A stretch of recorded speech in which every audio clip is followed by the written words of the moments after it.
All right, we are live. Welcome to Paradigm Shift TV 314. This is your brother, Pianki Patai Muntu Nefer Mon Ra. We got another powerful show for y'all with two powerful individuals. Before we have them introduce themselves, let me do my usual spiel. Let me say hotel to my fellow Hermitic brothers and sisters. Let me say God bless to my Christian brothers and sisters. Let me say shalom to my Israelite brothers and sisters. Let me say Islam to my Moorish brothers and sisters. Let me say assalamu alaikum to my brothers and sisters in the NOI. Let me say peace to my brothers and sisters in the nation of gods and earth, them 5%ers. Let me say what's up to my atheist brothers and sisters out there. And let me say jumbo to the rest of my brothers and sisters throughout the African diaspora, whether it's here in the wilderness of the United States of America or beyond. Y'all know I say that greeting for one reason and one reason only. It's because if you Black, I'm with you. And I hope that you with me. Our different ideologies should not keep us from uniting. And we can have unity without uniformity. And we can disagree without being disrespectfully disagreeable. With that, I want to welcome a special guest to the show. This is a powerful, powerful sister. Queen, would you please introduce yourself to the Paradigm Shift TV 314 audience? Hi, good evening, and thank you for having me. My name is Nefer Nitty. Those who love me and I love call me Nef or Neffy. I am known as an urban apologist in these social media streets. My tagline is Christian, Black, woke, and I typically discuss things that have to do with either one or all three of those. All right, all right. And the other brother, the other guest, I should say, on the show is a familiar. We call him the Conscious Christian. Brother, please introduce yourself. Peace to the audience and peace to Nefer Nitty. I'm glad to have her on the show, and of course, peace to the host, my bro Pianki.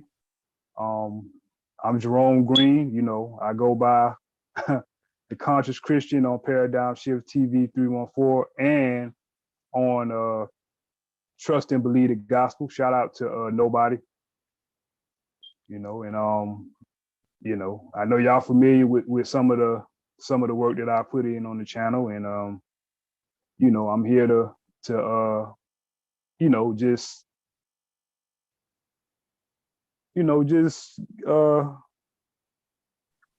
give my 2 cents, as I like to say, on the topic of discussion tonight. So I'm ready. All right, all right. So basically, we're talking about the concept of people being church hurt and what I call conscious confused, or having conscious confusion.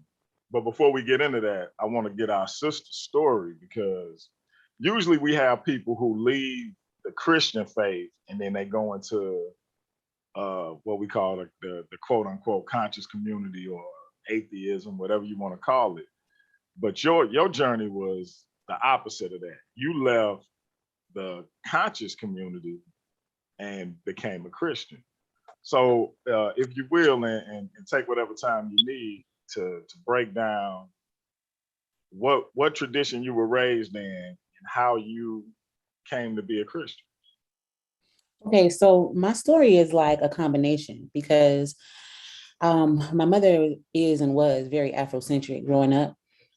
She was into the indigenous traditional African religion of Yoruba or Ifa, and her parents are Catholic. So that's the kind of upbringing I had. You know, on Sundays was going to Sunday school, and during the rest of the week, you know, we would attend meetings under our chief, our Babalao. So I had that combination in childhood, and I would say very early on, it kind of created a conflict. You know, for a lot of people, there is no conflict because of the syncretism, right? My family being from the Caribbean, they had that element of both of these indigenous as well as Catholicism blending together with seemingly no issue. But for me, it was a conflict because, you know, they're teaching us these 10 commandments in Sunday school. And clearly we're contradicting that throughout the rest of the week by paying homage and giving reverence to these other deities. So I spoke to my mother about that when I was really young, and she kind of gave me license to make my own decision.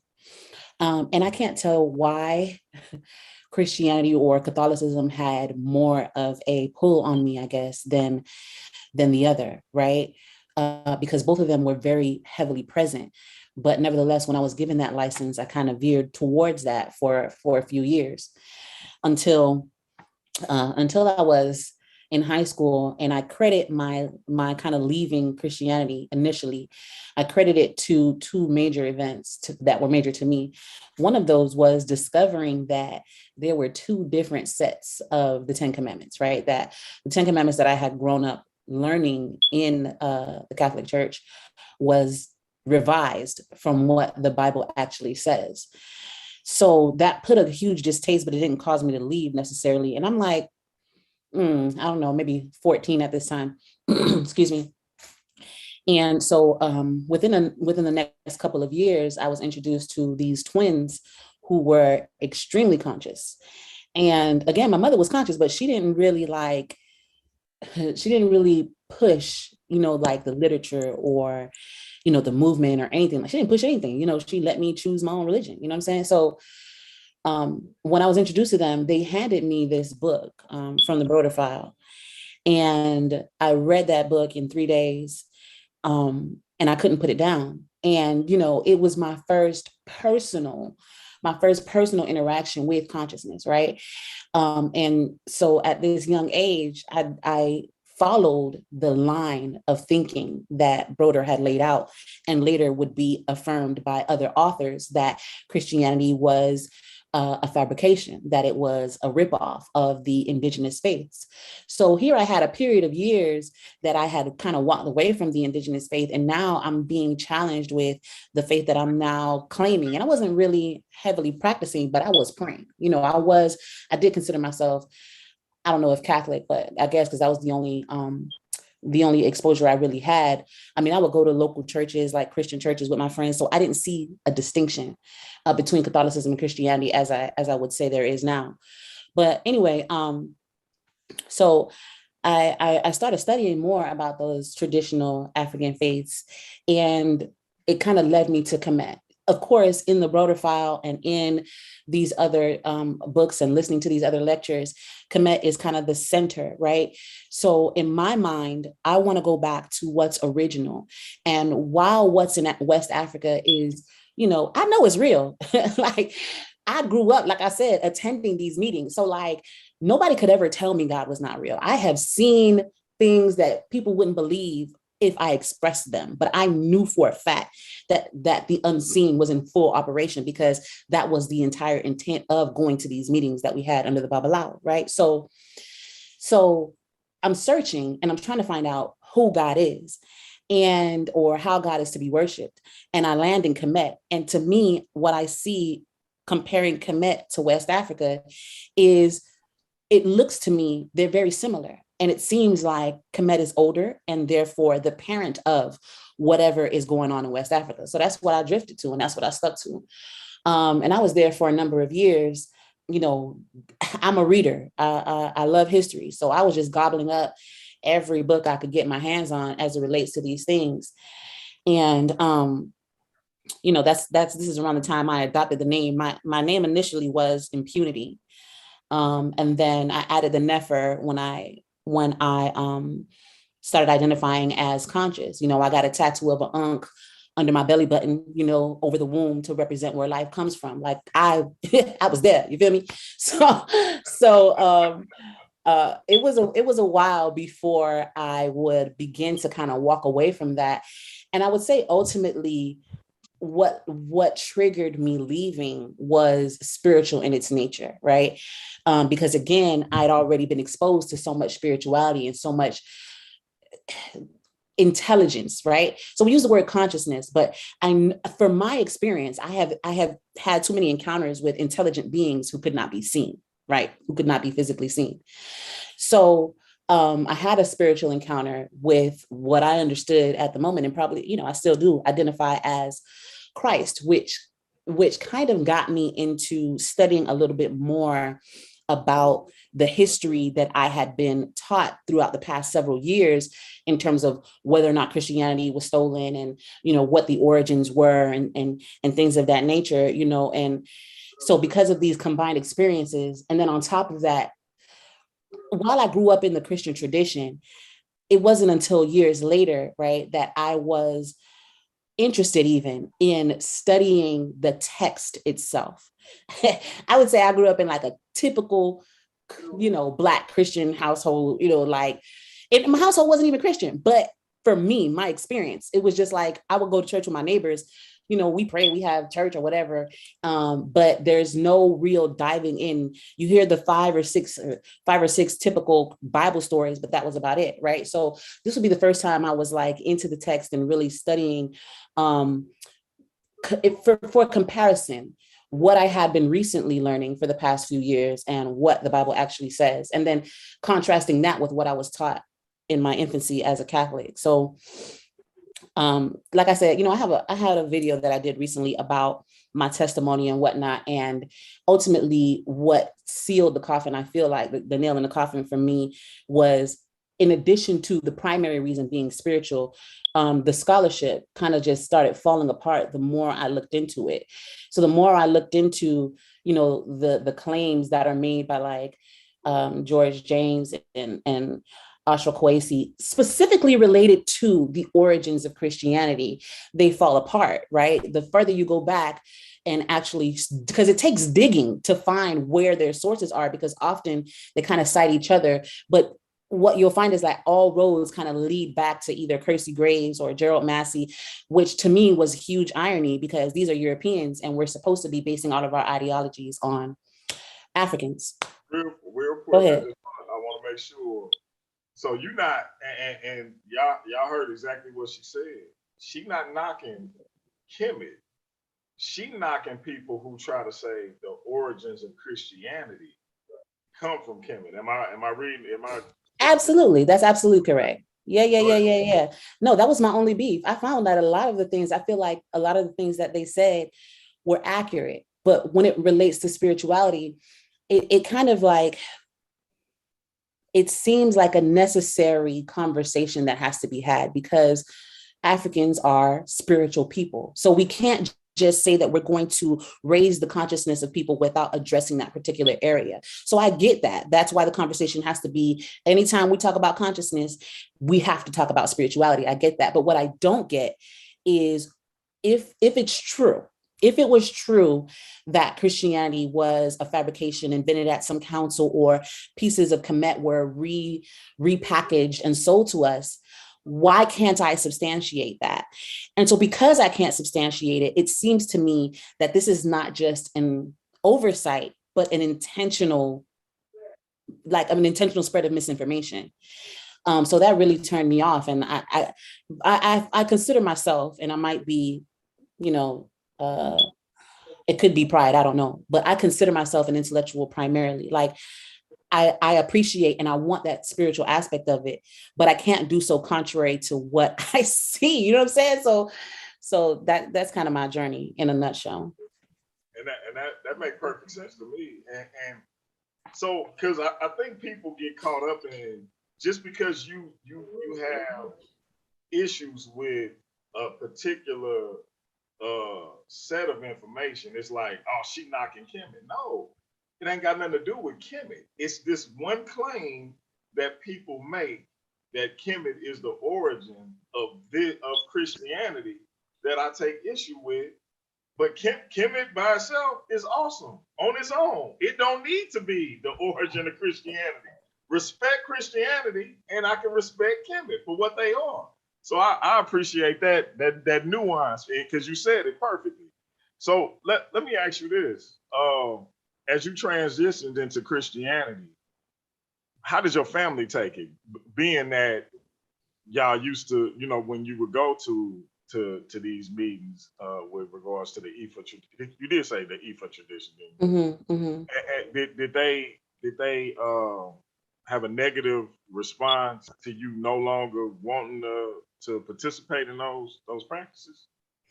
Actually, no. Like I said, I don't know. I consider that a huge blessing, but she gave me the liberty to make my decisions, right?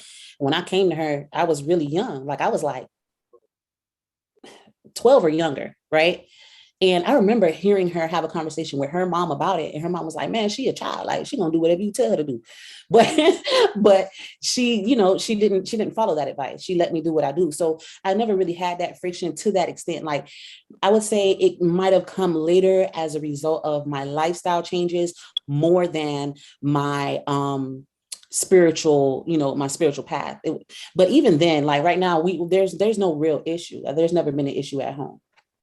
Okay. That's what's up, Jerome.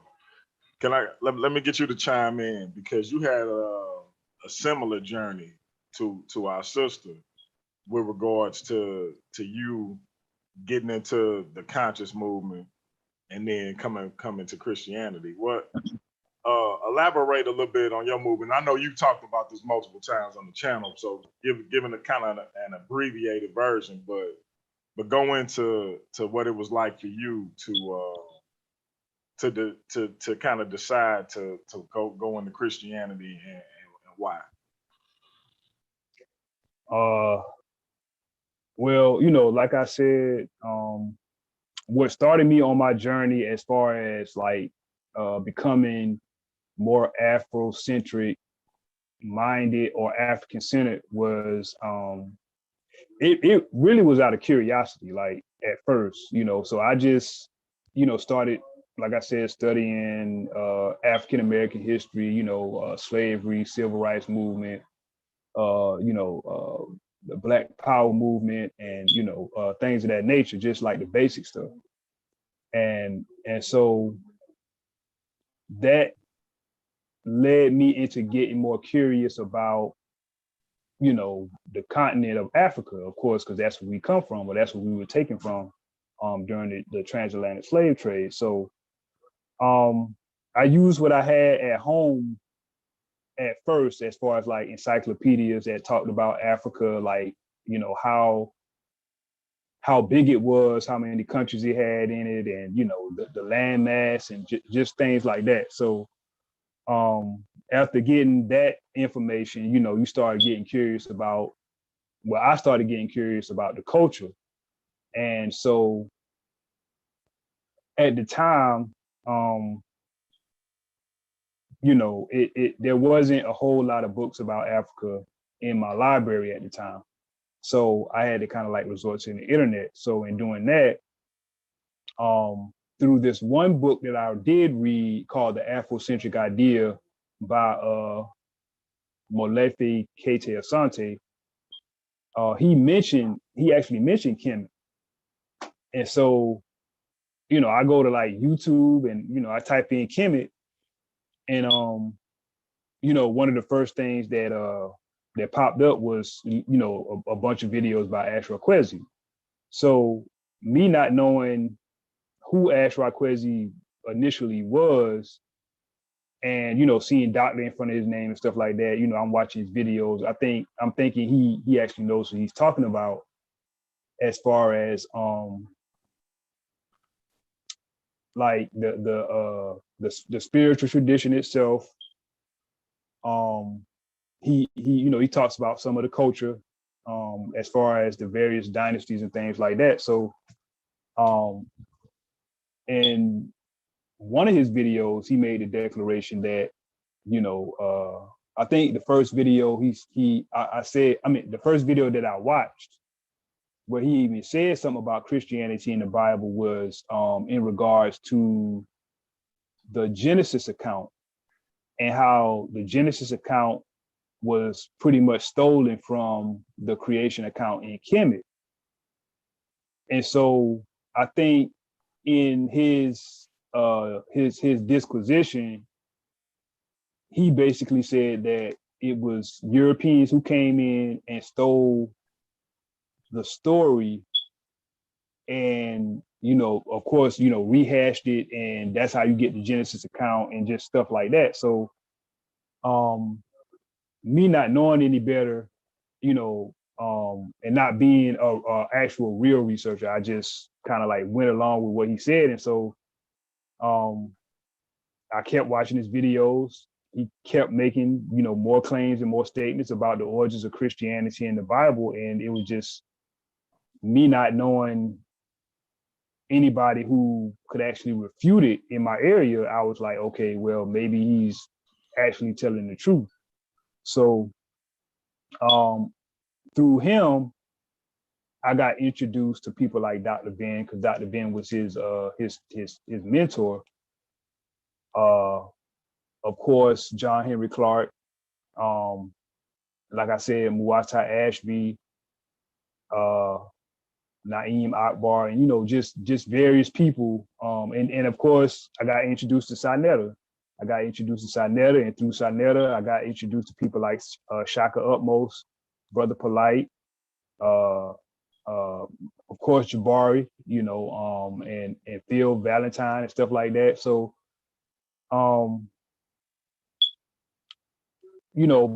that just led me into, I got like, I want to say 12. I read like 12 or 13 books. Most of them were centered around Kemetic culture and spirituality. So I was not, and I'll borrow this from Nefer. I wasn't well studied in Kemet, in the culture and the spirituality, but I was just like well read. I had read a good amount about it. So yeah, that's pretty much how I got to, being more Afrocentric minded and eventually being what many call conscious. Right, got you. And see, and I think that, and I got love for I call him Baba Astraquezi. I got love for him and what he do. I appreciate it. I think it's a place for it, but I think that as far as real like information, it's not necessarily somewhere where you want to be grounded in with regards to that info, because when you really start looking and you're looking for connections to Christianity, it just you remember we had a debate on the channel that involved you, where I think something he said a brother repeated, and when I pushed him on it, he couldn't substantiate it. And you know what I'm talking about, Jerome. And it was like, and they got frustrated with me because they repeated something that he said that couldn't be substantiated in the Kemetic text. And it's like, it's not there. And I know it ain't there. And I'm like, bro, like, you shouldn't have said it though. Had you not said it, I wouldn't be pushing you on it. But since you said it, I gotta push you on it. And so, and that's why I say this is where bad teaching comes into the mix.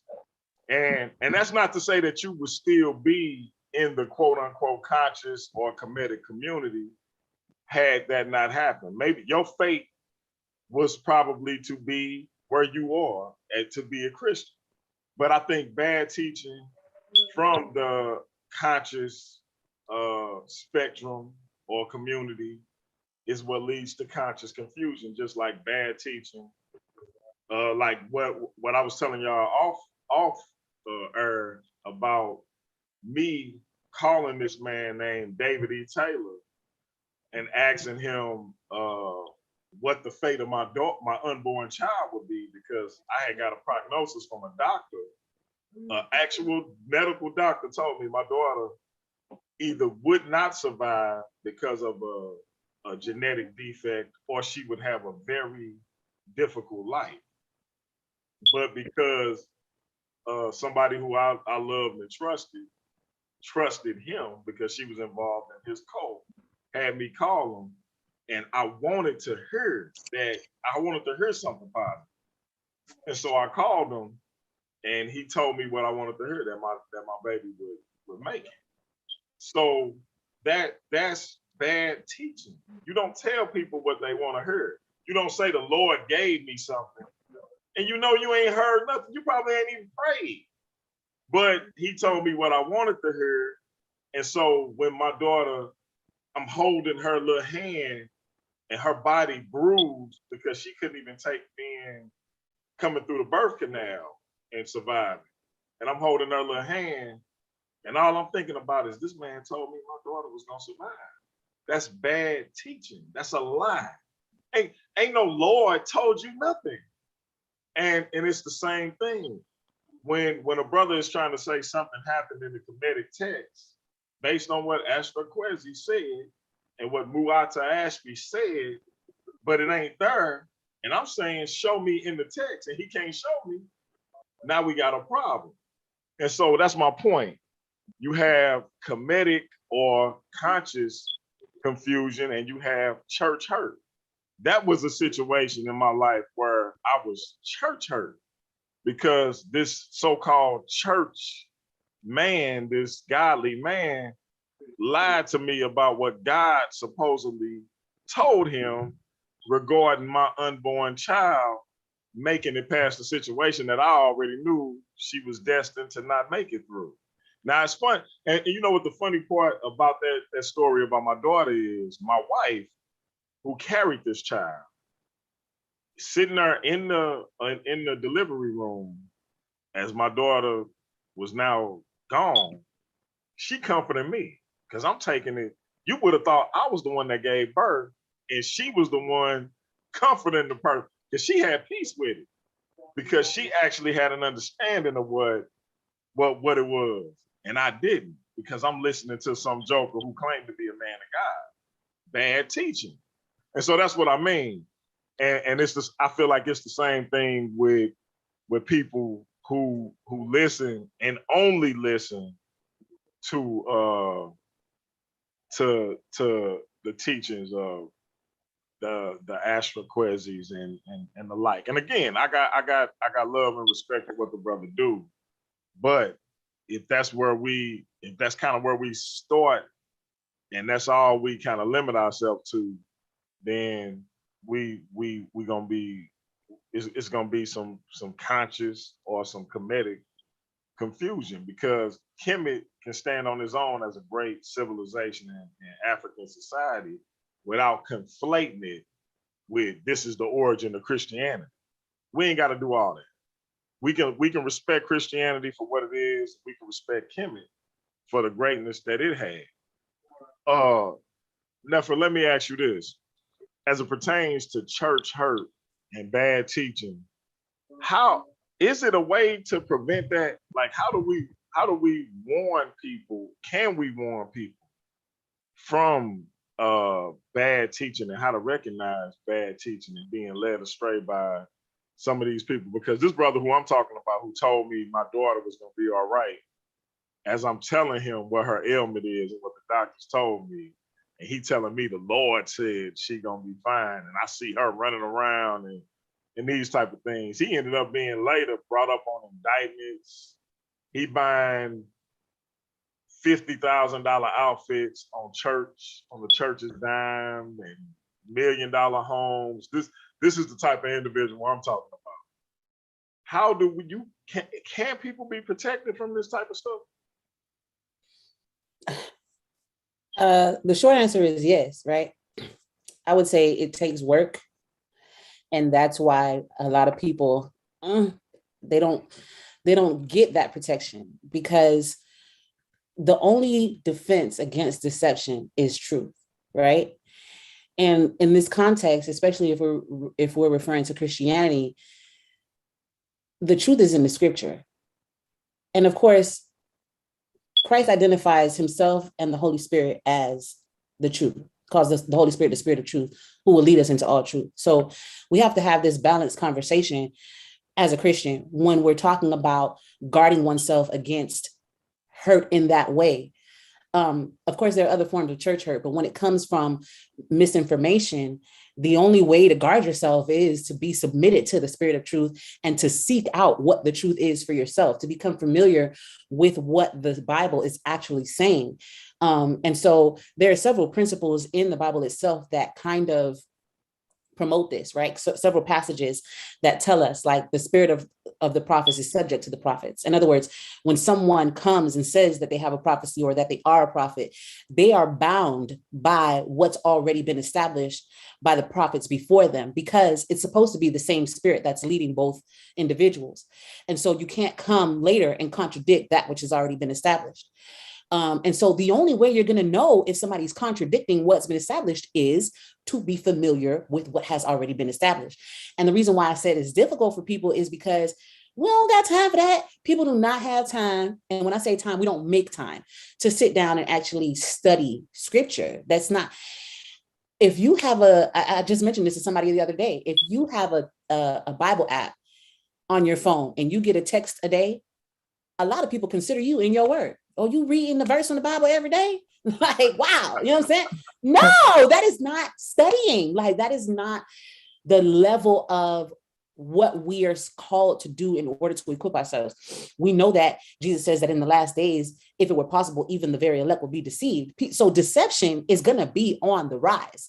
And there's so much embedded throughout scripture about people being deceived and going contrary to the word of God. I'll give you one final example. There's this guy, I'm going to say it's in Kings, where he's a prophet and he goes to warn some king about some iniquity that he's engaged in. And the Lord tells him, when you go there, do not stay to eat and do not go back out by the same way you came in. So he leaves, he's getting ready to leave. And the king tells him, hey, won't you come eat? You know what I'm saying? He was like, no, the Lord told me I can't stay here and eat. I'm not going to do it. So he's on his way, you know, he's trotting along. And then some other guy who identifies himself as a prophet gets up and chases after him and says, the Lord told me to tell you. He changed his mind about what he told you to begin with. You can come chill with me. And so he does that and he winds up dying because you already know what God told you. So like, why are you allowing some man to come and contradict that? And I say that knowing that this conversation it's abstract in the sense that we're not in the moment of trying to battle deception in this conversation, right? But in order for somebody to be equipped and to have a defense, you have to be familiar with the truth and you have to be submitted to the truth. Real talk. Jerome, you got something to add on? Yeah, I mean, I think Nefer gave a perfect spiel on how to protect yourself from,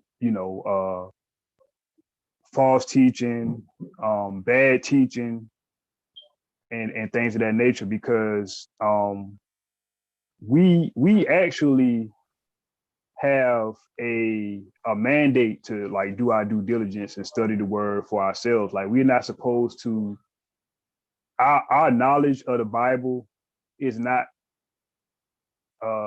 contingent upon what we hear when we attend fellowship. You know what I'm saying? Fellowship is good. Now, fellowship has its purpose. Sermons are definitely important, but that does not replace our own personal mandate to study scripture. And what we have to actually be aware of is that everybody that's behind the pulpit, some of them don't even believe in what they're quote unquote preaching from, especially in American culture. Like, I can't really speak for what goes on in other countries and stuff like that, but in America, we see a lot of people use that position as a leader of a church as a way to basically get paid. Like, they're not worrying about the souls of the people that they're supposed to be leading. They're not worrying about how these people are going to fare after they've given their last to the church, because he, misquoted a passage from Malachi saying, will a man rob God? And it, just stuff like that. It's just, we got to be aware of the attempt to deceive people. And that can only be done by, well, there's two key ways to do it. One is to be led by the Holy Spirit.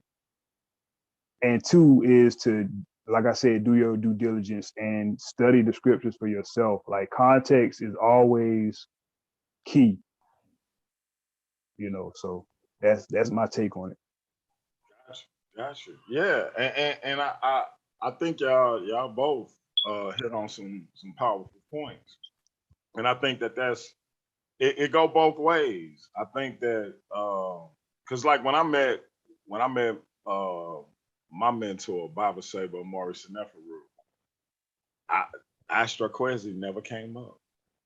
I'm not trying to be funny, and I know a lot of people in the community respect Baba. Nana or Baba Astroquezi, I respect him as well. I respect him taking people back to the land and showing them that these were African people. I respect all of that.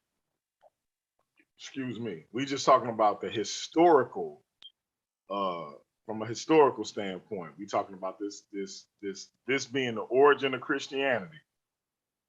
That's all we talking about right now. That's just not true. It can't be substantiated. And so when we look at that, it's just like, okay, I can eat the meat sort of and spit out the bones with regards to what his contribution is. And so, but he never came up in those teachings. When I look at other mentors I've had, as far as learning about the history, culture, and the spiritual tradition of Kemet, it just never came up. And so, but that's not to disregard what he do with regards to taking the people back. And I think that if we can establish what's my brother, who you know well, Jerome, and Nefer, you may know him too, our brother Leandre McBride. He literally, this is a brother that's like 15, 14 years younger than me. I'm 45. I think my brother only 31, 32. But I think he a genius. I really do. But this brother been giving me like little lessons here and there, like cerebral lessons on knowledge. Like early this morning, I wake up to an inbox, and this is what I was telling you, Nefer, about Christian brothers who just rock with me, and I can't even explain why. But he just cerebral lessons on logic. And he was like, I wake up and I'm looking at this inbox like, P. He called me P. All of them was just, hey P. Does truth have a color? And I'm like, does truth have a color? Like, I'm like, I don't understand the question. And so I'm in St. Louis and he on the West Coast, so our time zones are off a little bit. So it took about 2 hours for him to finally respond. And so he responded. He was like, "Yeah, I'm trying to show you something, bro. How much does truth weigh?" And I'm paraphrasing. He like, "How much does truth weigh?" And I'm like, "How much does truth weigh? Like, man, what are you doing?" All in all, the brother literally taught me a lesson today on truth. And I took him through, like, I'm answering his questions, and he was like, hey, I had to send this voicemail to my wife because the brother was like, hey, P, you sound like a philosopher and you sound like a Christian apologist right now. And I had to send it to my wife because I was like, I was just shaking my head like, and again, this is a brother who 14 years my junior, but he literally cerebrally taught me a lesson on truth. And my point in bringing that up is we sit here and we think that we establish these things that we think are true and that we accept as true based on what we've been told, because we've developed these biases.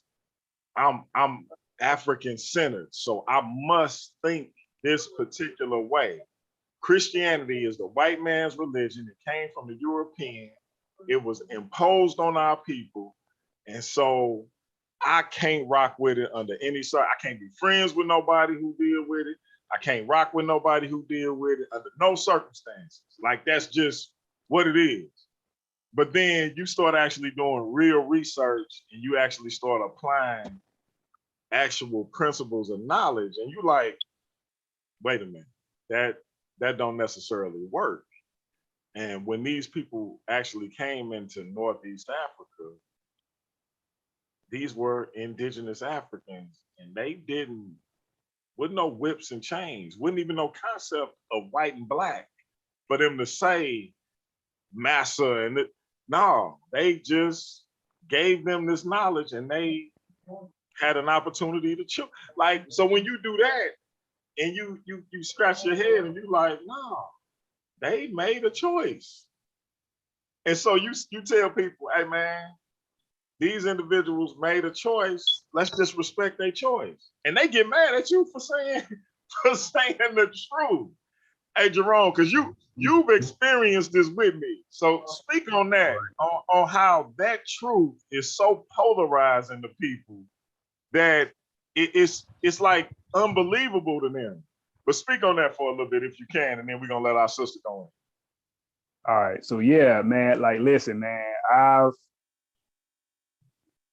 like in the back chats, and I think on a couple of shows on the channel, like I've listened to and been a part of discussions where we are literally giving, I mean, tons and tons of proof that even if you want to go away from Northeast Africa, in Central Africa and in West Africa to a degree, there were Christians that were indigenously African that had the faith independent of any European contact. And so when we showing them these receipts and these sources and things like that, it's almost like they are ignoring the information that we providing in the face of what they believed for 10, 20, 30 years because of people like Ashra Kwesi and Dr. Ben and Muwata Ashby and John G. Jackson and James, George G.M. James and you know, the rest of the cast of characters that are purporting this notion that Christianity was foreign to Africa until the Portuguese arrived in the 16th century. And, you know, they gave them, and even like, how can I say? On the one hand, you have Ashra Kwesi saying that the Europeans came into Kemet and, you know, they stole all these concepts and you know, like I said before, they rehash these concepts and these narratives. And that's how you get the Bible, which is the furthest thing from the truth, because even if you compare the creation account in Kemet, according to who was in power and you know, which dynasty or which dynastic period, I should say, and you compare it to the Genesis account, you don't see any similarities between the Genesis account and any narrative that came out of Kemet as far as the origins of the universe and things like that. But if you go back and you hear Ashra Kwesi say it, they wholesale ripped off the Kemetic account, and that's how you get the Genesis account. And so that and the whole idea that Jesus is a copy of Heru and all these other, you know, deities, whether they be Greek or Persian or whatever, that in and of itself is a lie. I mean, we know it, that comes from like Kersey Graves, and you know, the whole copycat thesis in and of itself comes from people like Gerald Massey. And so it just to get back to the point, they believe all that stuff and they hold to all that stuff in the face of objective scholarship and history and research that says, nah, that's not how Christianity came into Kemet originally. It came into Kemet by way of, I guess you could call them missionaries or people who spread the gospel, and they examined this what it was. They determined its value, and they accepted it. They accepted the faith and became Christian. It had nothing to do with any type of deception, any coercion. There was no forced conversions like a lot of people like to purport. And so when you tell them that, it's like, nah, those people weren't they weren't indigenously African. They were this. They were Greek. They were what else? They were some say they were Latin, and they weren't indigenously African. They weren't Black. They were some way, somehow they were anything but indigenously African people. And that, to me, that's crazy. Like, so.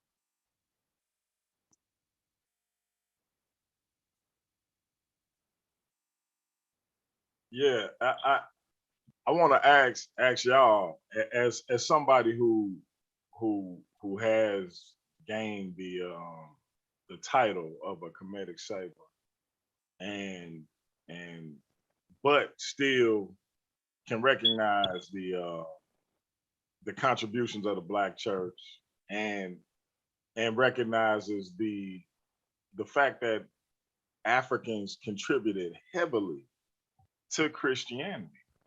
And this is my thing, like, as a person who is pro-African, we look at Christianity and we see that this is the preeminent religion in the world.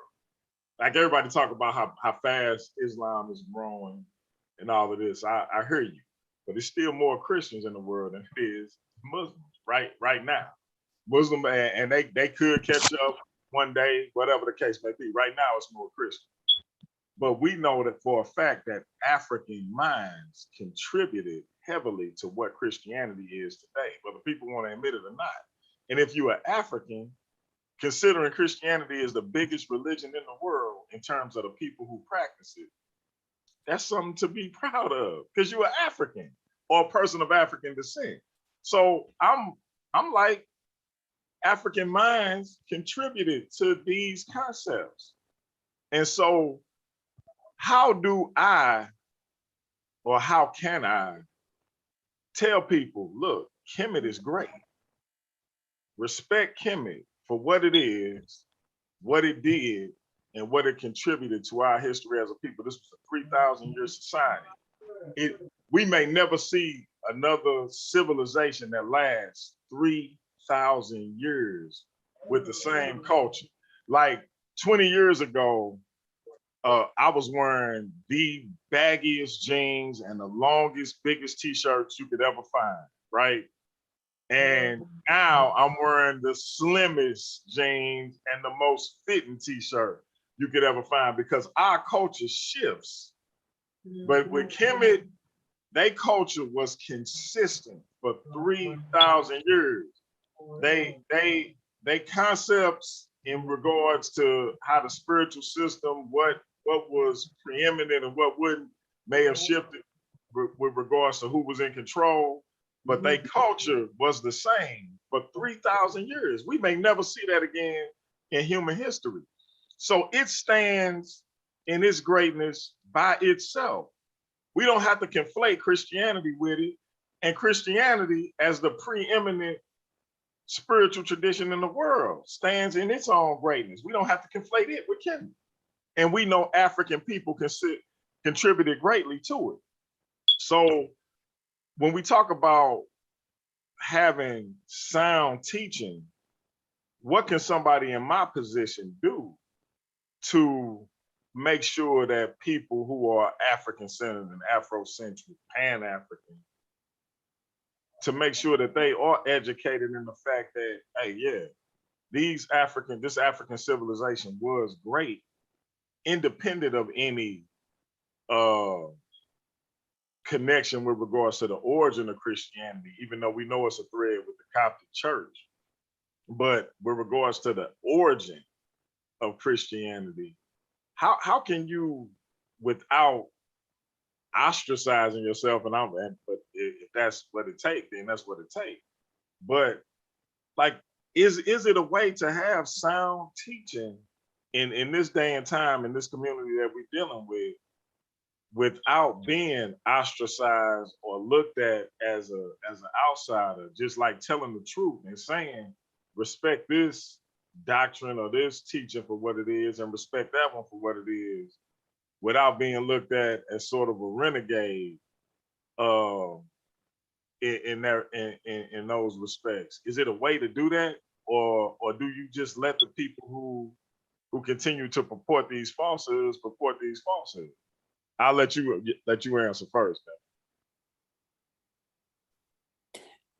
So I think the way it currently stands, like in its current structure, the answer is no. Like no, you cannot come in here and tell us that Christianity did not originate with Kemet, because, man, I often talk about this. Like, you know how you were just talking about culture shifting, right? The word conscious and the word woke have been hijacked, I feel like, and commercialized. And now it's like mainstream, and it applies to everything and everybody who cares about a cause, period. You care about a cause, you woke. But the culture that I grew up in, when it comes to consciousness, involved much more than that. It involved a lot of studying, right? Or at least a lot of reading, a lot of familiarizing yourself with books and having discussions at the local bookshop and politicking with the elders and things like that, right?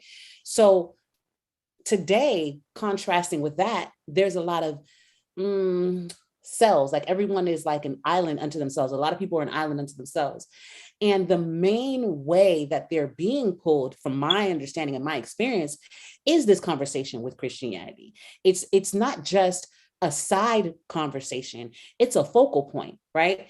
It's I want to say like the bait even to draw people in to this overall feeling of consciousness. And so because of that, because it's such an integral part of the conversation, it becomes kind of like a pillar. It becomes a pillar of the movement. Like I said, you can't have a conversation or a real dialogue with anybody about consciousness without the element of spirituality and therefore Christianity arising. And so because people associate the two, I've been told time and time again, and I'm sure Jerome probably has had the same experience, you can't call yourself a conscious Christian. Those two things are diametrically opposed to each other. I've been told that innumerable times, because to the common conscious mind today, and I use that term very loosely because I understand there's a spectrum of people within that under that title, but for the most common person who identifies as such, the two are diametrically opposed to each other.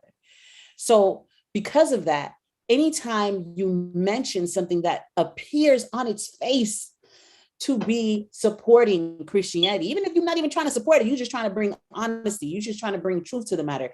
If it appears that you're supporting Christianity, because consciousness and Christianity have been pitted against each other, that means that you're automatically anti-consciousness. So just like when I first woke up and I started talking about issues of race and being pro-Black, people automatically assume you're anti-white. No, I don't have to be anti-white to be pro-Black.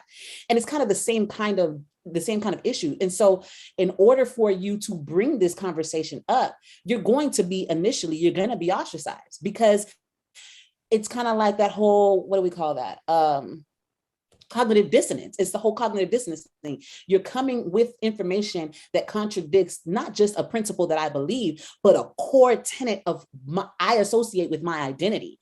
My identity surrounds being in part anti-Christian, because Christian is anti my people in the way that I've perceived it.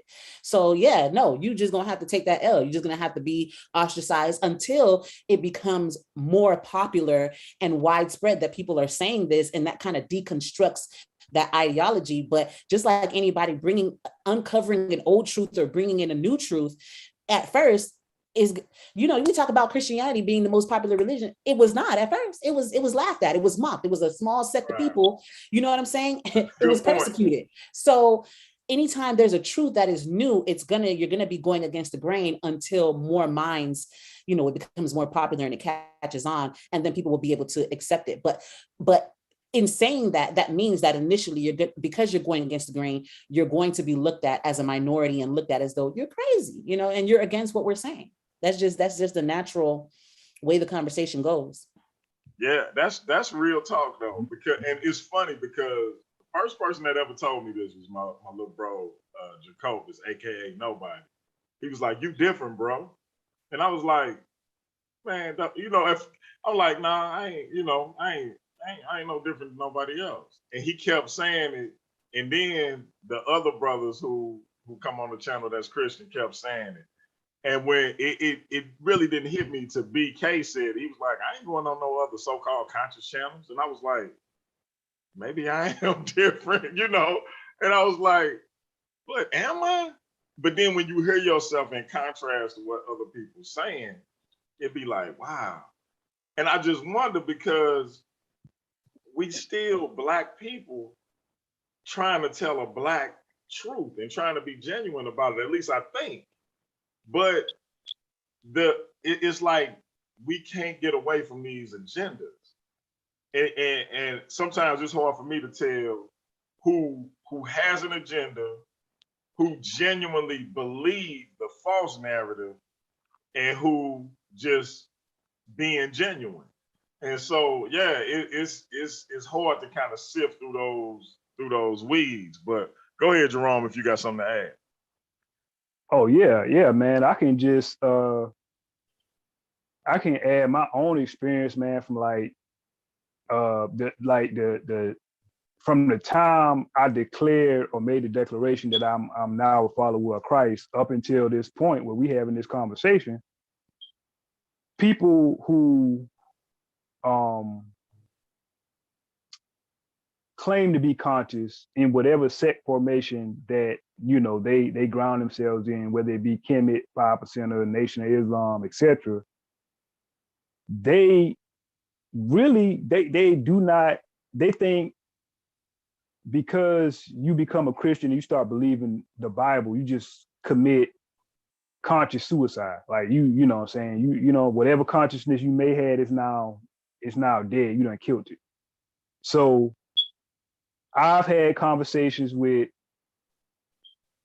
a number of people over the several years that I've been a follower of Christ. And it's like, initially they'll leave with this presupposition, oh, he don't know nothing about I guess Black history or African history, or he don't know nothing about the struggles we face here in America and things like that. But after having a conversation with me, they come to realize, like, and I've had people tell me this not to toot my own horn, because I'm not the sharpest knife in the drawer, as my elder Berean would say. Stop being humble, Jerome, man. You the business. Stop being humble. Oh no, I never I'll never say that, man. It's just like, after having a conversation with me, they'll tell me, like, bro, like, you not like the average Christian that I ran into or talked to. Thanks. You know what I'm saying? I can actually have a conversation with you about history or philosophy, or just the struggles that our people have had to face since coming over here to America, man. And it's like, what a lot of them don't understand is a lot of the knowledge that I now have about the Black struggle and things of that nature. A lot of it came from Christians. Like, one prime example is Marcus Garvey.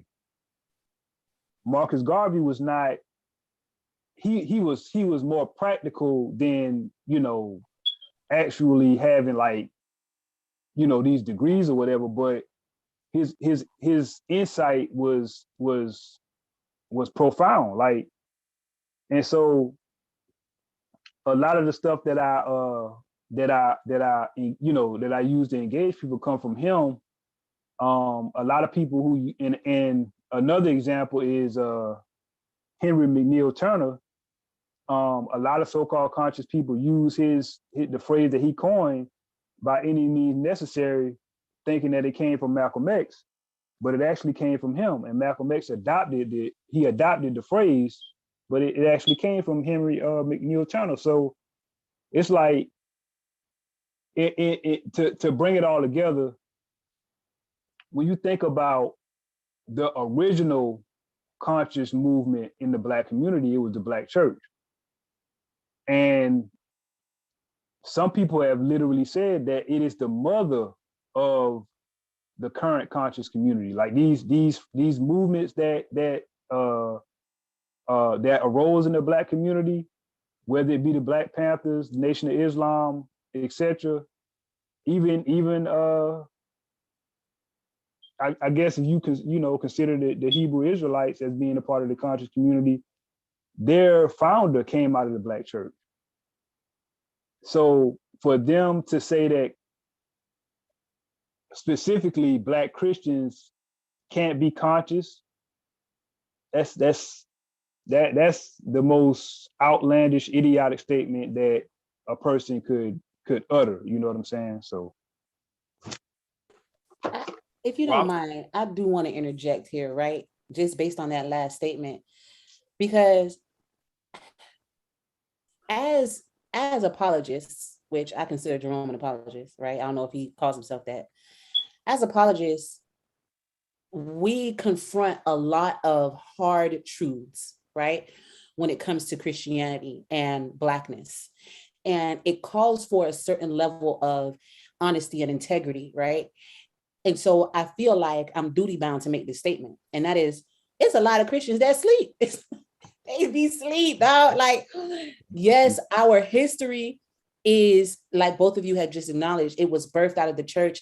And I don't know where along the way we've kind of lost sight of that. But, literacy amongst African Americans primarily was pushed by the Black church. Abolition pushed by the Black church. Voting rights pushed by the Black church. So all of these elements that we would associate with consciousness and being socially conscious specifically were birthed in America within that context. But somewhere along the way in the recent generations, I don't know where, I can't pinpoint it, but a large class of people have lost sight of that. A large class of Christians have in fact lost sight of that. And they give credence, they substantiate this claim that you can't be conscious and Christian, because a lot of the people that everyone else meets, that they're confronted, there's a reason why they're saying you're different, wrong? Because the Christians that they're meeting are not on that wave. The Christians that they're meeting are basically saying that that's a secular issue. We don't need to be worried about that. They push that to the side, and they're not concerned with issues of justice, and they're not concerned with the well-being of their fellow man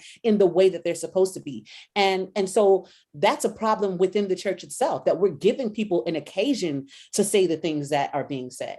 But I hate to use the phrase true Christian, but true Christianity, biblical Christianity, if you're going based on what the text reads and how the Spirit of God expresses himself in the text, he's talking about injustice.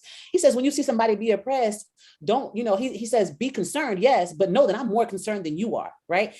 He's talking about immigrant rights, how you treat the stranger in your land. Remember how you were a stranger. He's talking about housing inequalities and housing injustices, not to make your land markers on your property encroach upon your neighbor's land, because that's stealing, right? So a lot of the elements of what we would consider social issues and social justice are put forth in the Bible. But the problem is, once again, people aren't studying for themselves, and they're going based off basically a traditional, and when I say traditional, I mean verbally handed down, an oral tradition of Christianity, as opposed to what the text itself that we're supposed to be basing our faith on actually reads. So I think that's an issue that we got to take responsibility for and be honest about. Like, we be tripping. Yeah. Hey, that's real talk, because and we look at like a brother like Jermaine Marshall, and he had a debate, and I forget the white brother who he had the debate with, but his book talks about the corruption of Christianity by white evangelicals and how they basically became a cult for Donald Trump. And they basically compromise what they say they stand for in order to stand behind this individual. And so as he pointed these things out throughout history, that the so-called evangelicals have sort of compromised on with regards to Black people and their treatment, they come up on the woke church, and this white brother is talking about certain things, and he acknowledging that the certain events are horrible and he doesn't condone them, but at the same time, when it comes to social justice issues, he don't want to address it. And it's like, well, wait a minute. I thought Jesus, if you're talking about the Jesus in the Bible, he all about social justice. He ain't about being an elitist and standing on the sideline and just watching stuff take place. He came up in the temple and started kicking people's tail. Like, get up out of here. Like, so what is this passive nature towards mistreatment of poor people, but you saying you stand for, like, so I'm just I look at stuff like that and I'm like, everybody say Jermaine Marshall botched that debate because of some comments he made about he made the comment that, and I'm paraphrasing, but I think this may be even a direct quote. He said he follows Jesus, he tolerates Paul. And the reason he said it was because he feels that a lot of Paul's texts or letters have been used to mitigate disenfranchised peoples, particularly people of African descent. And so he clarified it. To me, he clarified his statement, but to Bible believers, you can see why that was taken away. And so people felt like he lost the debate based on that. But within the debate itself, this idea that Jesus is not concerned about social justice is hilarious to me. When this was the whole ministry, he was getting on the Pharisees' tail about their elitist attitude. But now all of a sudden we want to act like he wasn't about the people. He talking directly to the people. When he came into the city, it was the people who were saying Hosanna. It wasn't the elite. But we forget, if you ain't into reading the text for what it is, you don't trip off of that. But people get this elitist attitude. You want to talk about cultural, textual criticism and all of these different things. But when we get down to the meat and the bones of what this is supposed to be, it's about disenfranchised people finding inspiration and salvation in this figure of Jesus Christ. And so I just feel like people get lost in that. And then when you bring that out to these people who want to say they weren't talking about, he ain't got nothing to do with social justice, or the gospel ain't got nothing to do with social justice, you out of your mind. But it's always people on the other side of the aisle that want to say that, because you ain't got to deal with the issues that disenfranchised people got to deal with. So you ain't worried about it. You the Pharisees. You ain't tripping off of what we got to go through. So you ain't looking at Jesus from that context. You looking at all the benefits that come with following Jesus, and you looking at the by and by. We looking at what's happening right here. We the people that need to be healed. We trying to touch the hem of his garment. You trying to worry about the in my kingdom is many mansions. No, we just trying to get healed right here on earth.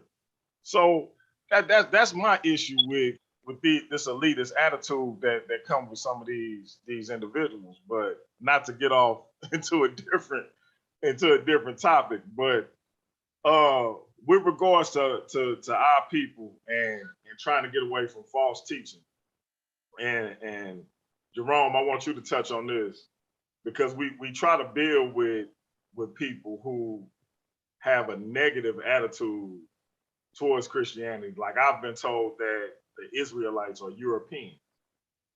And so who are I'm talking about ancient Israelites. So when I say ancient Israelites went into Africa and they exposed the gospel to Africans, and Africans made some Africans made a conscious choice to be Christians, and others had it forced on them many centuries later. But we talking about Christianity in its in its original inception. We talking about within a few months and years after, whether you want to say Christ disappeared, his death, or his ascension, whatever you categorize it as, we talking about months and years, that time frame when it went into Africa, those Africans who got exposed to it. I'm saying that some of those individuals, or a lot of those individuals, just compared and contrast and made a choice to become Christians, right? As I'm saying that as a non-Christian. What do you say to people who say either those Africans were Europeans or those Israelites were Europeans?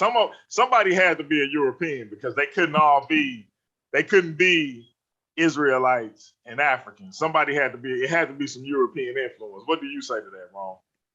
Well, what I say to that is, when you make that statement, you are literally reinforcing the white supremacist agenda. And I'm going to tell you why.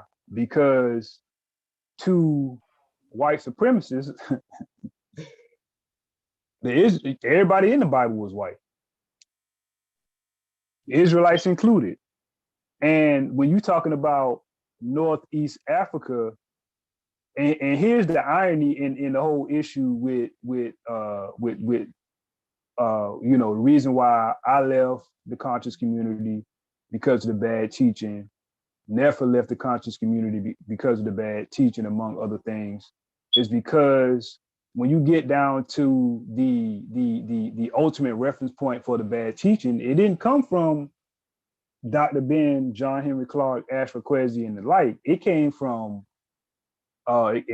Europeans, and it's not that it came from Europeans that it's bad teaching. It's because the information can't be proven or substantiated. And what's more is that most of the Europeans that either made up or came to their own interpretation about certain things in regards to Kemetic spirituality and Christianity, if you were to ask them, they would probably argue you down that Kemet in and of itself was a white civilization. So, it's crazy, because we know historically that the Israelites were Asiatic people of a darker hue. Christ is said to have been a brown-skinned Palestinian Hebrew or Jew, or you know what I'm saying? So it's like, I just don't understand how you're supposed to be Afrocentric, but yet you're whitewashing or trying to whitewash history, just like the white supremacists whitewash history for what, couple centuries, until people started coming out and saying, like, nah, these people were not white. These people were actually of a darker hue. Kemet wasn't disconnected from Africa. It's an African civilization, and a lot of people will argue that it's the apex of African civilizations in totality. So, reiterating my first point, when you make statements like that, you are literally reinforcing white supremacist rhetoric. You know what I'm saying? So yeah, no doubt. It gets so muddled, because the people who espouse these things say they coming from a academic or a scientific, genetic, whatever standpoint, and so you be like, if you a layman And you like, oh, okay. And that's how you get the Christianity is the white man's religion narrative going. And it's like, but then when you find out Africans literally helped to develop Christianity into what it is today, how can it be like let's say that the Israelites are European? Just they not, but let's say they are, because Israel ain't in Europe. But let's say they're European. But Africans contributed to what this doctrine is today. How could it be the white man's religion if Africans contributed to what it is today? Go in on that a little bit if you can, sis. He hit the nail on the head. I don't really have much to add to that. But he say, but he humble. He humble. Humble. Listen, it's just picture the image, right, of somebody coming to consciousness for the first time and recognizing that all of these movies that they've been watching their entire lives, where the Egyptian were portrayed as Europeans, is a fabrication, right? And you have to deconstruct that, and you realize they've been lying the whole time. Okay, but that was intentional, right? We know that there was some portion of, the history of Kemet where towards the latter end where it became Egypt, that there was European infiltration and domination and all that. Yes, but they don't tell you that. They don't limit it to that. They portray all of ancient Kemet as having been European. That's what they do. And they do that because when they got there, they saw the greatness and they said, these Negroes couldn't have done this. It had to be some white blood up in here somewhere. We got to claim this. And that's what they do. And so I would throw this term out there for anybody who's unfamiliar with it, the Hermitic Hypothesis. Go on research that. And see how anywhere they approached an African tribe or nation or clan that they thought had a level of dignity or civilization beyond what they had already expected Africans to have, they automatically said there's some European blood in there, right? And so part and parcel of that, they did the same thing with Israel. They did the same thing. They said, well, these people, this is God's chosen people. Obviously, they had to be white because, I'm saying, we God's chosen people. And they whitewash. So when you understand the concept of what they did to Kemet, you broaden that scope and realize they did that everywhere they went. And they started claiming things that did not belong to them. And now by you repeating these myths, you are supporting their ideology. You're supporting white supremacy, like my brother Ron just said. I mean, I couldn't have said it better. He hit it right on the head. And I think that's something that we're being very narrow. We as Black folk, we as conscious folk, we're being very narrow in our understanding of just how far that goes. So for you to think that Israel was European, well, that's because the Europeans claimed that they were, but not because they were. When you look at a map and you see how close Israel is to Africa, the Bible tells you them people walk there on foot. You know what I'm saying? They walk there. So the distance is not far at all. And some people would even go as far to say that I don't really 100% subscribe to this theory, but I don't knock it either, that entire area, what we now call the Middle East, is really African. And for a long time, this phrase Middle East did not even exist. At best, what people called that area was Afro-Asiatic or the Mediterranean. But this term Middle East, some people say, has been crafted specifically to bifurcate, to separate Africa from the rest of that region, just so that they could claim Egypt as their own. So when I was in grade school, I remember my civics book and my geography books having a separate chapter. Africa was one chapter, Egypt was another chapter, as though they weren't part of the same continent.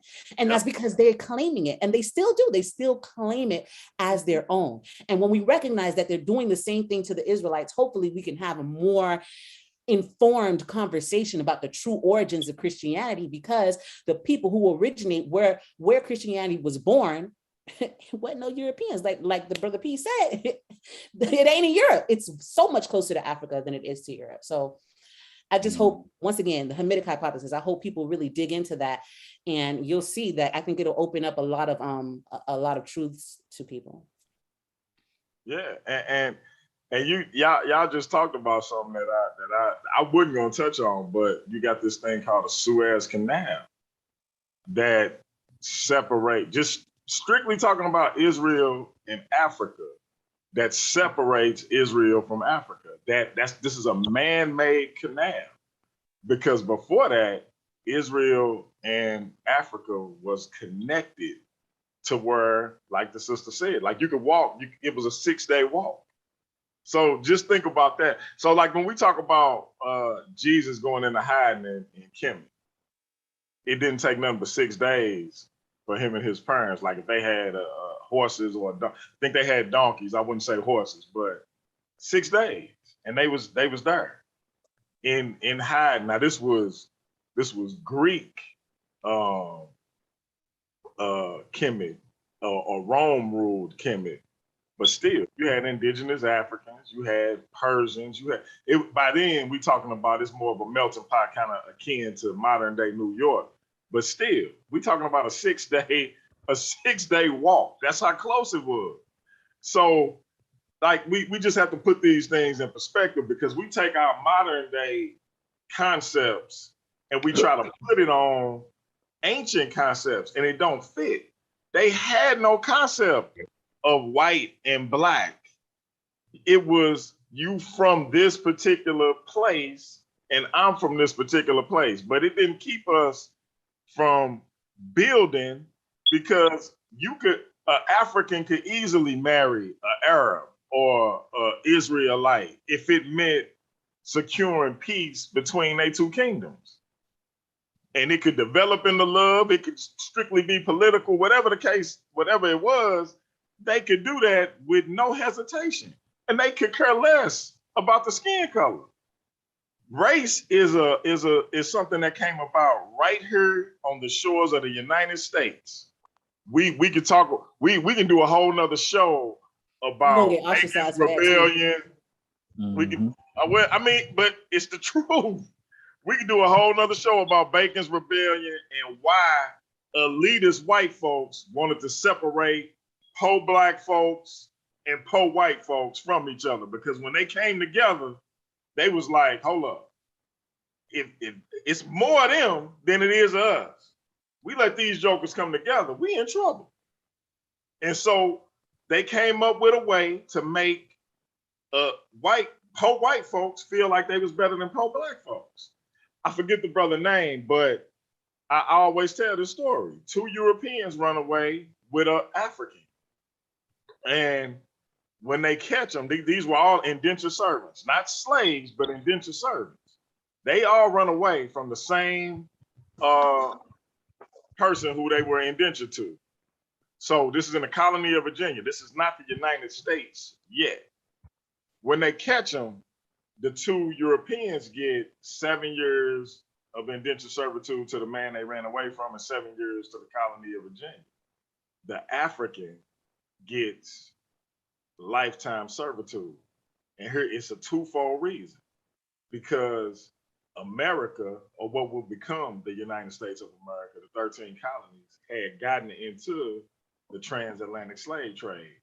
The Royal African Company was in full effect, and they were bringing slaves to the colonies. And so this African man was to be made an example of what these Africans who were coming over here were to be. That's reason number one. Reason number two, we need to let these poor whites know that they better than these poor blacks. That's the reason today. My wife is a vice president at her company. She got a bachelor's degree, a master's degree, and working on her doctorate. And you got a no-tooth white person in a trailer park, and they think, with no education, and they think they better than she is, because this is the system that was put in place. This is a man-made system. And so we have to be cognizant of these facts. This ain't something that just came about by osmosis. this was put into place for a reason. The elite in the colonies that will become the United States recognized if poor people came together, they would have a problem. And I tell people all the time, when Martin Luther King Jr. was talking about whites and blacks holding hands, he didn't get killed. When he started talking about the poor people's campaign and we coming to get our checks, they shot that man in his face. That's just what it is, because it's about rich and poor. They don't care about our color. Our color is just a scheme to keep us divided. They care about their wealth versus our poverty and keeping that divided line. We the ones squabbling over race because they don't care. The rich are the rich and the poor are the poor. Keeping rich people rich and keeping poor people poor. That's what they care about. They ain't worried about your skin color. They'll welcome a black man that got enough money into their circle as long as he got enough money to qualify. That's just what it is. You can buy your way into any circle you want to buy your way into if you got enough money. But it's about having the access based on the money. And if you want to sell as much of your integrity as it's going to take to sell to get into that circle. But race is just a way to keep the poor people divided. And it worked. And when you had generation upon generation of those things being passed down, it just continues to perpetuate itself. And until we wake up from that, we're going to continue to fall into that trap. Now that's just my opinion. Ain't nobody else gotta believe it, but that's just what I think. But back to what we was talking about. And sis, I apologize. I told you I go off into different avenues and I get long-winded, so I apologize. But Jerome probably used to it. But from the comedic perspective, I just want to say this. So you got two people here who have said they Christians. So I want y'all to understand that most Black Christians who actually know their people history, understand what our people have been through and have a keen understanding of African history, understand that Kemet is an African civilization that was great, that Europeans tried to co-opt. They're not trying to take away from the greatness of Kemet. They're just trying to bring clarity to the fact that Christianity stands here and Kemet stands here. Kemet is a great African civilization all on its own without any connection to Christianity. Whatever syncretism or similarities you may find are just that. But to try to say that Christianity comes out of Kemet would not be right and exact. I just want that to be understood. This is not a put down of Kemet. Kemet was a great civilization that lasted for 3,000 years. Nobody is denying that. Obviously, I'm not denying that. So I want to make that clear for everybody who's been listening. We are saying that Kemet is an African society and it was a great society. And I purport that it's the apex of African civilization. And it may be the apex of civilization, period. Because we can look at what Greece and Rome took from Kemet to build upon what they ended up establishing. So with that being said, this is a Christian man and a Christian woman who giving Kemet their props while still saying Christianity is a completely different thing that stands on its own. If you can't respect that, the problem not with them, the problem with you. Because again, you giving this thing its props and keeping it here while establishing that this was something separate that stands on its own. So with that being said, I just want to make sure we're clear on the fact that this is not a bashing session of any kind. This is just to separate false teaching or misguided teaching from what's right and exact. I think what brothers like Baba Ashtraquezi, Muata Ashby, obviously we know what they was trying to do was coming from a good place. because you have so much confusion coming out of what was done to our people via slavery, via segregation, racism, being told that you know, three-fifths of a human being, that you less than nothing. And so when you can grasp onto something great that you know is genuinely Black and genuinely African, you're gonna grasp onto it. And when you told, even though it's from a European, that this is where this belief comes from, and you shouldn't believe this belief, it it it it has a linchpin in your mind. But that don't mean that it's necessarily true. And that's all that we want to get across today. You have to have right and exact teachings to keep from being conscious confused or Kemet confused, because Kemet and the Kemetic tradition as it stands in the past and today, I think what Jabari doing in Harlem is a beautiful thing, trying to reconstruct the Kemetic tradition. I think what they're doing in New Jersey at the Temple of Anu is a beautiful thing, trying to reconstruct the Kemetic tradition. The only thing that I say is maybe misguided is trying to say that Christianity comes out of it, because I think Christianity can stand on its own, and I think Kemet stands on its own. And that's where we want to say, that's where we want to kind of draw the line and say Kemet is great, Christianity is great, and each of them stand in their own spaces, and they don't necessarily have to intersect, except for when we have these conversations, whether it's a debate, a dialogue, a compare and contrast, to where we can sort of differentiate what is and what ain't proper for us to follow, but not necessarily saying one comes out of the other.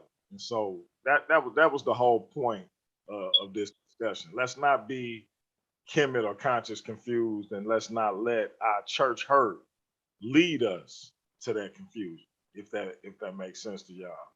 I'm gonna let my brother give his final remarks, and then I want to leave the final closing remark to our sister, who I'm more than honored to have join us on Paradigm Shift. Go ahead, Ron. All right. Yeah. First of all, I want to say that, you know, it's always a pleasure to come on the platform and build. You know what I'm saying? I'm glad to have my sister on tonight, man. Man, I was hyped for the last couple of days just thinking about, you know what I'm saying, thinking about her being on the platform for the first time tonight. But yeah, what I do want to say is I kind of want to piggyback off of what you were saying, Pianki, man. It's not Kemet bashing, you know, of course. It's just you know, just bringing clarification to the whole situation, man. We understand that, you know, a lot of the stuff that we find in the conscious community is rooted in pushback against white supremacists and, you know, the pseudoscientific ideas and things that they came up with to try to make us seem like we were inferior. You know what I'm saying? So that in and of itself it warrants pushback. So, you know, it's just the problem is in this particular context is that a lot of people in the conscious community, whether they follow Kemet or another ideology, is that they conflate the white supremacist ideology with Christianity. And we know that historically, you know, Christianity, and I mean, really at its basis, it really never had anything to do with white supremacy. And you know, even our ancestors who were directly subject to it via chattel slavery, they knew that, you know, there was a marked difference between you know, this white supremacy that was being forced on them and Christianity itself. So, you know, that's really all we're trying to get across in a nutshell, is that there's, you know, at least, you know, I know me and my sister, that's what we're trying to get across to people that's claiming, you know, to be conscious or have left the Bible or Christianity for that reason, because that reasoning is based on, you know, just falsehood, man, false teaching and bad teaching. So, you know, that's all I got to say in closing. All right, Quinn, it's on you. Yeah, so thank you guys once again for inviting me. It's been an excellent conversation. I had a great time. I really appreciate being able to have these discussions without any level of animosity. That's a break from the norm, you know? So I'd like to thank you for that. And I mean, it's been said, but to me, I think some of these issues, while they're not trivial, they're surface issues, right? And they're piled on the surface for a reason, right? They put the barbed wire at the top of the fence, right? To deter you from climbing over it. And so I kind of see this, the conversation that we're having, as addressing the barbed wire on the fencing, meaning whether or not Christianity originated in one place or another, it's important to get through, but it's put up there and it's set up to kind of cut you against digging further into from my understanding and my perspective, digging further into the essential issue as to the truth and the veracity of Christianity in and of itself. Like, we don't get to that level or get to that step because we're focused on this other issue, this icing, as it were, a casing maybe that's preventing that, because we're considering Christianity as part and parcel of the enslavement of our ancestors, as part and parcel of white supremacy and the pain of our people, because they have been associated psychologically in our minds.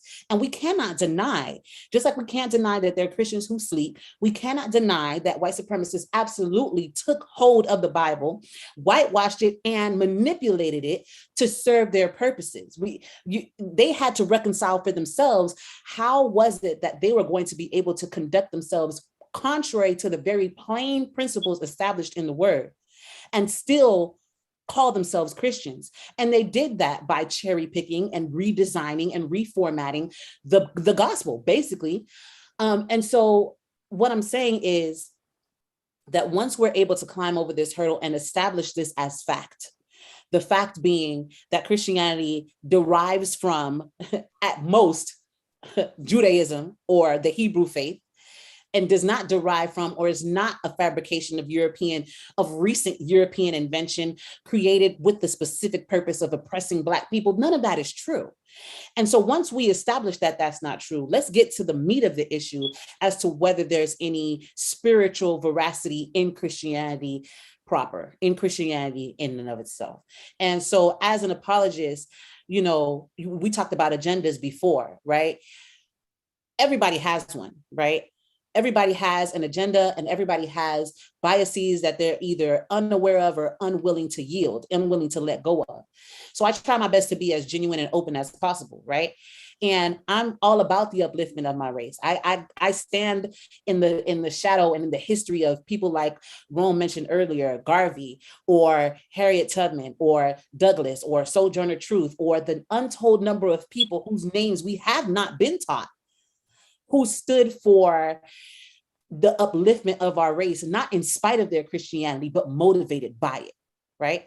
So I don't think that this narrative serves us, that Christianity and being woke are diametrically opposed to each other or anything of that nature. But my agenda, right, is that all people would see the truth. I leave, of course, the decision to each man for themselves as to how they determine what the truth is or whether they agree that it is the truth. But at least, at minimum, objectively and personally, intimately assess whether it's true or not for its own merit, despite what the white man made. It's just like a rumor. Somebody might tell you, oh, don't holler at him because he got 3 baby mamas and he beat them all. But when you meet him, you find out that's not true. When you do a background check, he ain't never beat nobody. He ain't never been to jail. You know what I'm saying? So like all of these rumors are constructed to detract you away from Christianity. But once you start picking apart it yourself, then you can make an honest assessment. And again, if you make that honest assessment and disagree with it, fine. But at least put yourself in a position to objectively make that assessment and see whether or not these things that are being purported in scriptures themselves are true or not. That's me. And that's real. And I want to point out something my brother Dre, Leandre had mentioned earlier. He was talking about Steve Biko, and this was a brother in South Africa who was fighting against apartheid, and he was a leader in the original Black consciousness movement. And this was a grassroots anti-apartheid movement that started in a church. And just real quick, it says the Black consciousness movement, the BCM, was a grassroots anti-apartheid activist movement that emerged in South Africa in the mid-1960s out of the political vacuum created by the jailing and banning of the African National Congress and the Pan-Africanist Congress leadership after the Sharp Hill massacre in 1960. The BMC represented a social movement for political consciousness. Black consciousness origins were deeply rooted in, guess what? Christianity. I'm gonna read that one more time.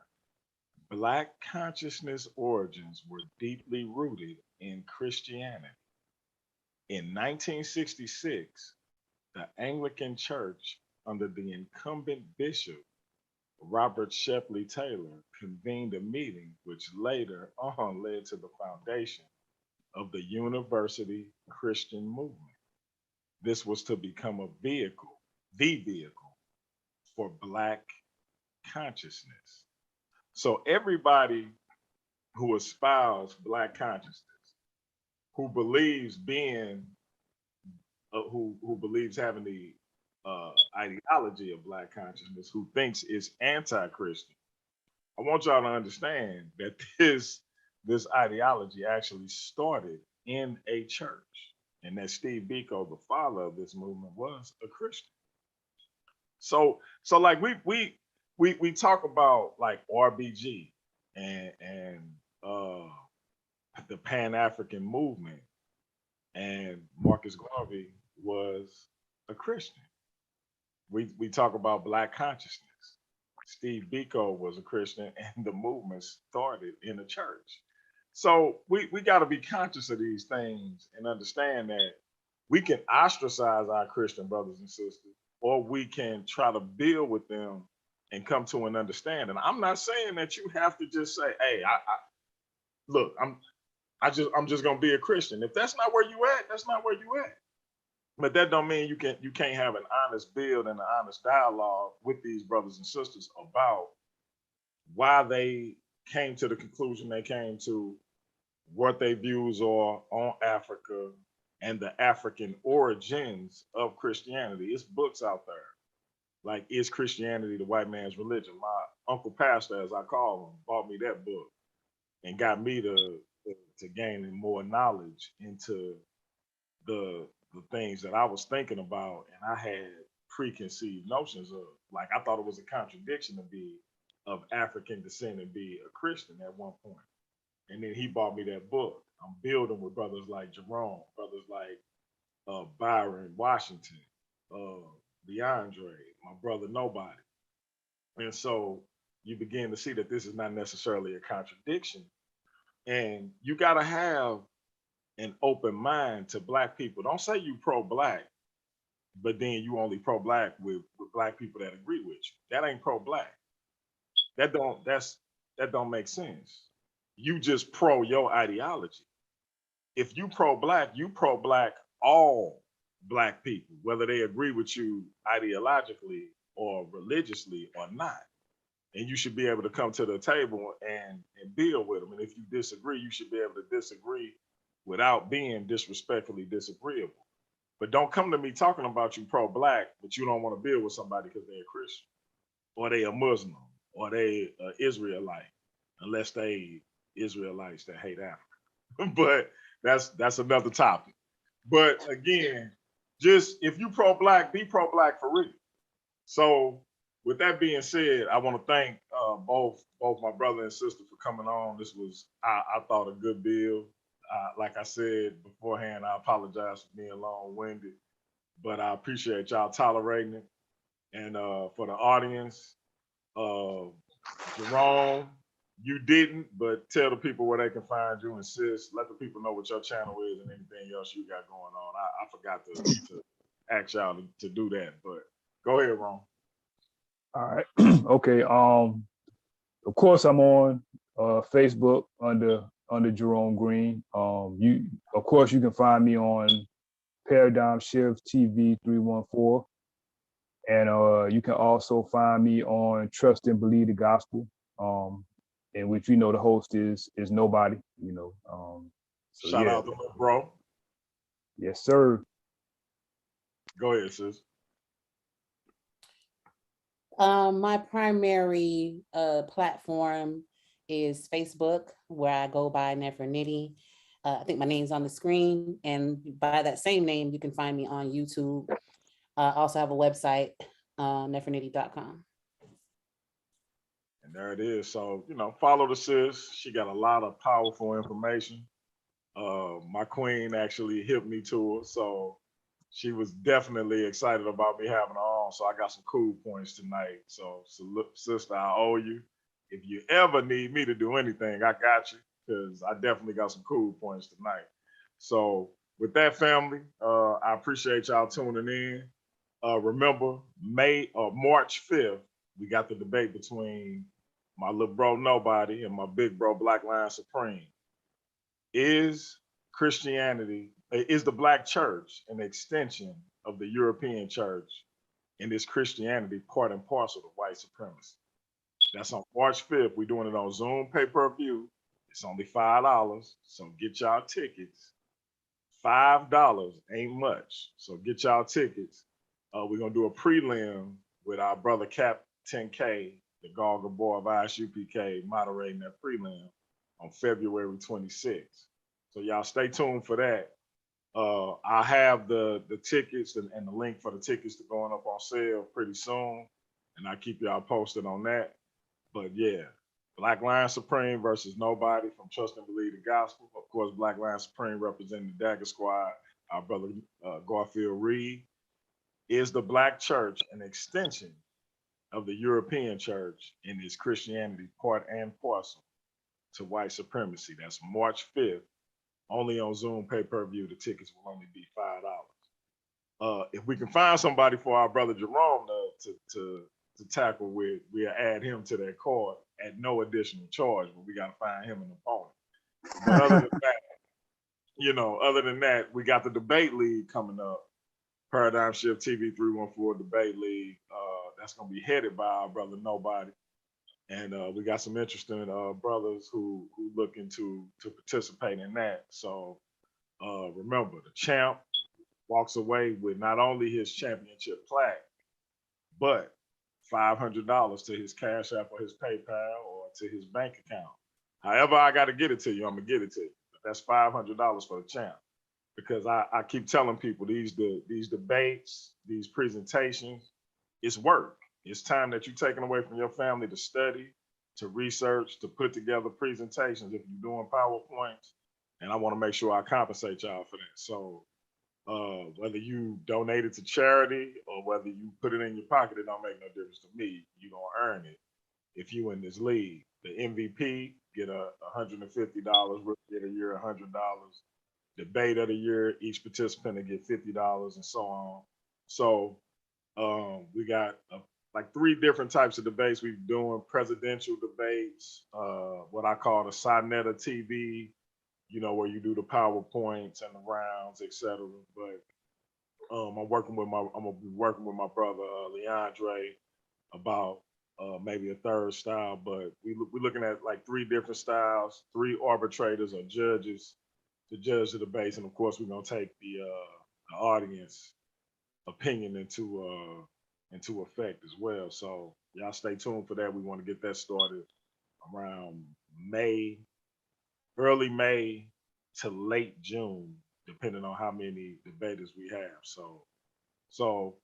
And of course I want my brother, the humble conscious Christian Jerome Green, to be a part of that.